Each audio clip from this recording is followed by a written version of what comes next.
नमस्कार। तपाईहरू अहिले कानुनी संसारको तरङ्गमा तरङ्गित हुने क्रममा हुनुहुन्छ। नियमित कानुनी सामग्री प्रस्तुत गर्ने क्रममा आज हामीले यस लेगल स्टडी नेपालको च्यानल मार्फत +2 BA LLB र LLBमा अध्ययनरत विद्यार्थीहरूलाई परीक्षामा अत्याधिक सोधिने प्रश्न अर्ध न्यायिक निकायहरू अर्थात् क्वासी जुडिशियल बडीको बारेमा चर्चा गर्न जाँदैछौँ। सर्वप्रथम प्रशासनको कार्यलाई 3 भागमा विभाजित गरिएको छ: न्यायिक कार्य, अर्ध न्यायिक कार्य र प्रशासकीय कार्य। न्यायिक कार्य भनेको कुनै दुईवटा पक्ष अथवा दुईवटा भन्दा बढी पक्षहरूको बीचमा उत्पन्न भएको विवादलाई न्यायिक मनको प्रयोग गरेर टुङ्गो लगाउने कार्य नै न्यायिक कार्य हो। न्यायिक कार्यले कानुनको माध्यमबाट पूर्व निर्धारित गरेको विभिन्न प्रकारका अधिकार र दायित्वहरूको घोषणा गर्न सक्दछ भनी बुझ्न सक्दछौँ। जसलाई नेपालको परिप्रेक्ष्यमा हेर्दाखेरि शिवबहादुरको हकमा रामबहादुर विरुद्ध DSP काठमाडौँको मुद्दा, जुन नेपाल कानुन पत्रिका 2027 को निर्णय नम्बर 545 जसको पृष्ठ 133 मा भनिएको छ। कुनै विवादको विषय हेरी दुवै पक्षको सुनाइ गरी यसमा निर्णय दिन सक्ने अधिकारलाई न्यायिक अधिकार भनिन्छ। यसैगरी प्रशासकीय अधिकारीहरूले न्यायिक मन लगाई न्यायिक प्रक्रियाबाट गरेको जति पनि निर्णयहरू छन् त्यसलाई हामी अर्ध न्यायिक निर्णय भन्न सकिन्छ।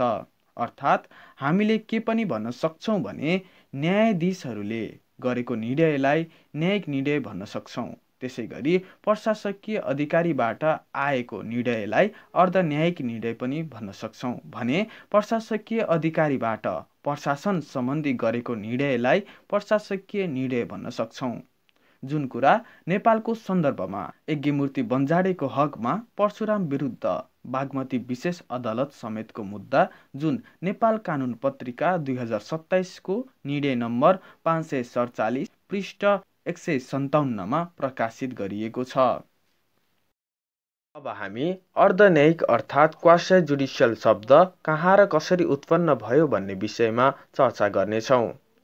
सन् 1932 ताका community on the ministers power भन्ने विश्वमा एउटा प्रतिवेदन प्रस्तुत भयो जसमा क्वासी जुडिशियलको कन्सेप्टको बारेमा प्रस्तुत गरिएको थियो।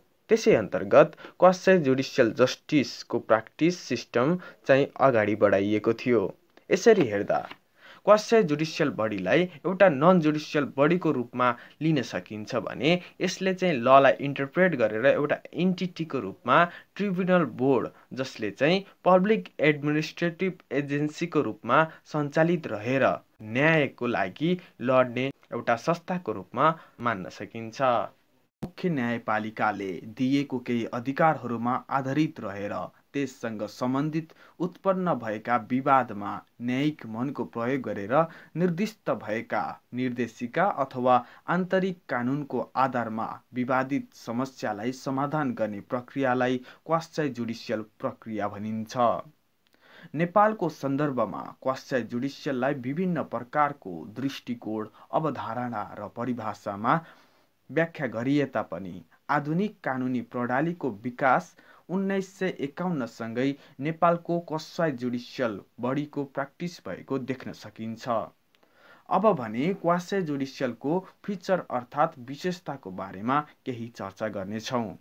क्वासी जुडिशियल अर्थात् अर्ध न्यायिक, जसको कन्सेप्ट लोक कल्याणकारी राज्यको देन हो भनी हामी बुझ्न सक्नेछौँ। लोक कल्याणकारी राज्यमा विभिन्न प्रकारका व्यवस्थाहरू हुन्छन्, जस्तै सामाजिक सुरक्षाका कुराहरू, सार्वजनिक स्वास्थ्यका कुराहरू, श्रम र श्रमिक कल्याणका कुराहरू, शिक्षा, सार्वजनिक यातायात जस्ता अनेक विभिन्न महत्त्वपूर्ण व्यवस्थाहरू सुनिश्चित गरिएको हुन्छ। यी धेरै व्यवस्थाहरू कार्यान्वयन गर्दाको बखत राज्य र जनता बीचमा केही कुरामा मतभेद आउनु स्वाभाविक हुन्छ। यसरी सिर्जना भएका मतभेदहरूलाई शान्त बनाउनका निम्ति अर्को लोक कल्याणकारी राज्यको उद्देश्य के पनि हो भने राजनैतिक एवं कानुनको भिन्नतालाई स्वीकार गरी सामान्य नागरिकका लागि शुद्ध, निष्पक्ष, कम खर्चिलो र छिटो तरिकाले न्याय दिने व्यवस्था हो। यसै व्यवस्थालाई अर्ध न्यायिक व्यवस्था भनिन्छ। यस व्यवस्थाको विशेषतालाई मध्यनजर गर्दै अहिलेको सन्दर्भमा क्वासी जुडिसियल बडी अर्थात् अर्धन्यायिक निकायहरू निकै लोकप्रिय हुँदै आएका छन्। अदालतमा विचाराधीन भई वर्षौं बित्ने सामान्यभन्दा सामान्य मुद्दाहरू पनि यस निकाय मार्फत सजिलै छिटो तरिकाले पीडितले न्याय पाउने वातावरण मिलेको छ। नेपालको सन्दर्भमा वर्तमान संविधान नेपालको संविधान 2072 मा धारा 127 को 2 मा कन्स्टिट्युसनल प्रोभिजन अनुसार के भनिएको छ भने there is a provision for the formation of the judicial bodies at the local level for the dispute settlement.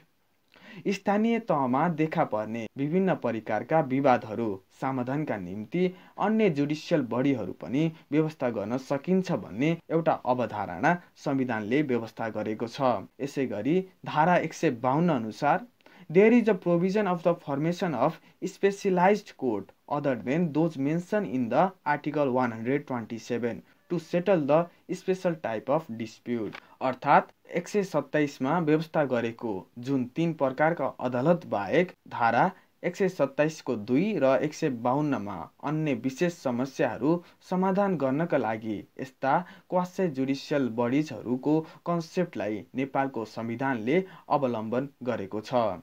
नेपालको हकमा कुरा गर्ने हो भने अहिलेको क्वासी जुडिसियल बडीको रूपमा परिचालित गरिएका संस्थाहरू के हुन् त?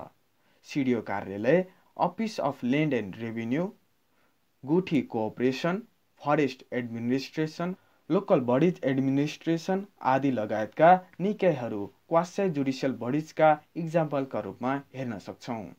यसरी आज हामीले क्वासी जुडिसियल बडिजका बारेमा केही चर्चा गर्यौं। समग्रमा क्वासी जुडिसियल बडिज भनेको त्यस्ता विभागहरू हुन्, त्यस्ता कानुनका अङ्गहरू हुन् जसलाई न्यायपालिकामा देखिने कामका बोझहरूलाई नियन्त्रण गर्न लोक कल्याणकारी राज्यको एउटा अवधारणाका अनुरूप सामान्य नागरिकलाई छिटो, छरिदो, सुलभ र प्रभावकारी ढङ्गबाट न्याय प्रदान गर्न कानुनको एउटा अवधारणा नै क्वासी जुडिसियल बडिजहरू हुन्, जसले प्राकृतिक न्यायको सिद्धान्तमा आधारित रही दिएको निर्देशिका र आफ्नो आन्तरिक कानुन अनुसार कानुनभन्दा विपरीत नगएर न्याय प्रदान गर्दछन्। यसैसँग आजको हाम्रो यस क्वासी जुडिसियल बडिजको संक्षिप्त जानकारी सहितको पठन सामग्री यही समाप्त हुन्छ।